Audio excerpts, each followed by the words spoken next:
Au nom de Dieu, le miséricordieux, le très miséricordieux.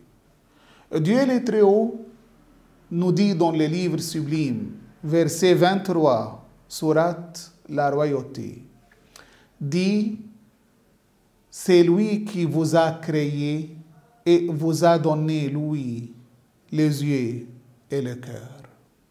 Mais vous êtes rarement reconnaissants.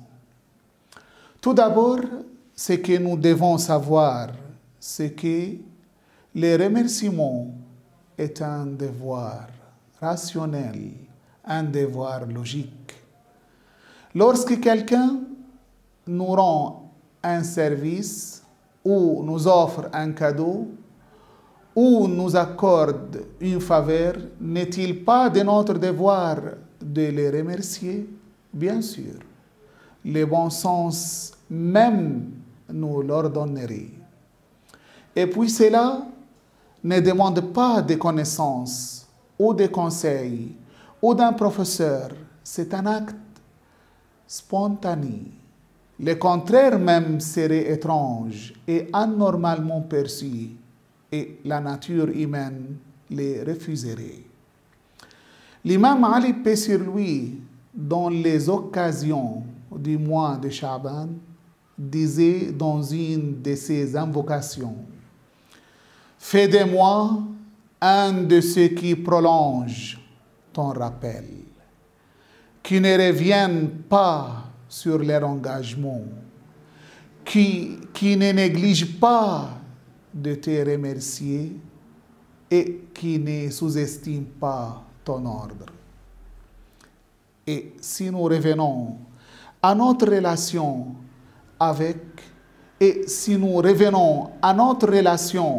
avec notre Seigneur Tout-Puissant, nous verrons en effet que quelle que soit notre volonté et notre détermination à vouloir faire notre devoir de remerciement à Dieu, quel que soit le nombre et la fréquence, nous ne les ferons jamais de façon complète.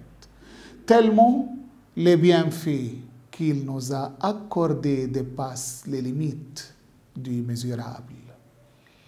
Le verset 18 de la sourate Les Abeilles le confirme en disant, « Et si vous comptez les bienfaits de Dieu, vous ne saurez pas les dénombrer, car Dieu est pardonneur et miséricordieux. » Ici, nous allons simplement mettre l'accent sur quelques bienfaits, des bienfaits qui méritent vraiment que nous remercions le Seigneur Tout-Puissant pour cela. Le premier est celui de l'existence, le fait que nous existons sur cette planète Terre par sa volonté. En effet, nous n'étions rien du tout et sans que personne ne lui demande, ni ne le supplie, ni ne le force ou ne l'impose, mais par sa volonté, il a voulu que nous soyons et il en est ainsi. Vraiment, cela mérite des remerciements sans limite. Le deuxième bienfait est celui de la forme humaine qu'il nous a donnée. En effet, rien ne l'obligeait. Et il pouvait faire de nous des animaux ou des arbres, ou des plantes, ou même de la poussière ou de la pierre. Toutes ces créatures que je viens de citer ont leur importance, mais Dieu a honoré l'humain et l'a désigné, et il a désigné meilleur des créatures.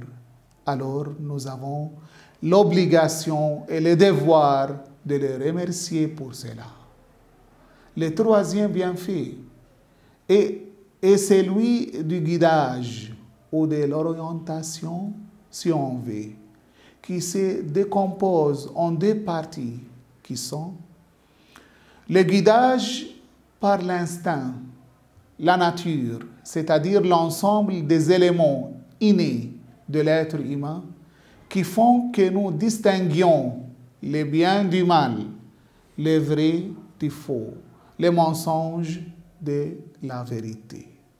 Ces éléments innés qui font que nous connaissons et que nous découvrons des choses que nous n'avons jamais apprises, telles la joie, la colère, la capacité de réfléchir et de découvrir et tant d'autres qui sont communs à tous les humains.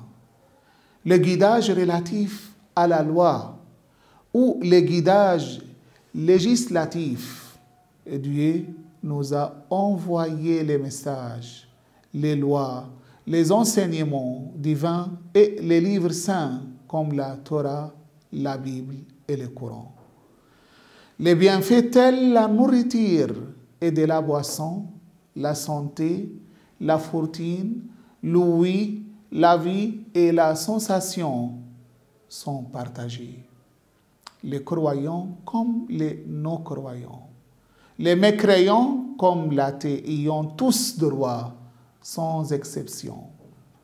Pour tous ces bienfaits qui constituent la quatrième parmi ceux que je voulais citer, nous devons en remercier le Seigneur des mondes et de façon continue.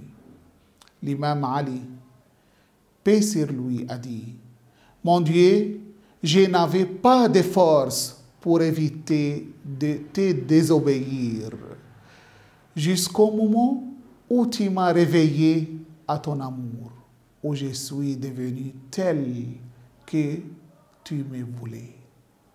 Aussi, je te remercie de m'avoir inclus dans ta générosité et pour avoir purifié mon cœur des saletés de ma négligence envers toi.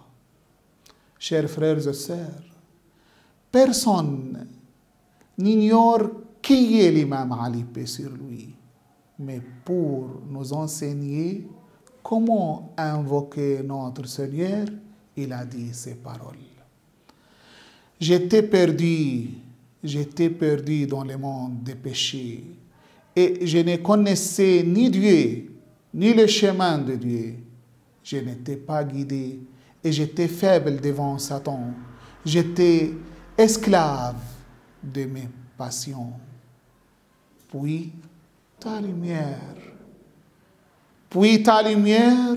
et ta gentillesse ont pénétré ce cœur, englouti par les ténèbres, et m'ont pris dans ton amour et m'a fait comme tu voulais que je sois un serviteur pieux et propre. Pour cela, je te remercie, car cela mérite des remerciements à l'infini. Car si tu ne l'avais pas fait, l'enfer serait ma demeure éternelle. Cela mérite des remerciements à l'infini, car tu m'as fait parmi les croyants. Par ta générosité, tu as purifié mon cœur des impuretés par ta bonté. Cela mérite des remerciements grandioses, car tu m'as mis dans le droit chemin et loin de l'idolâtrie.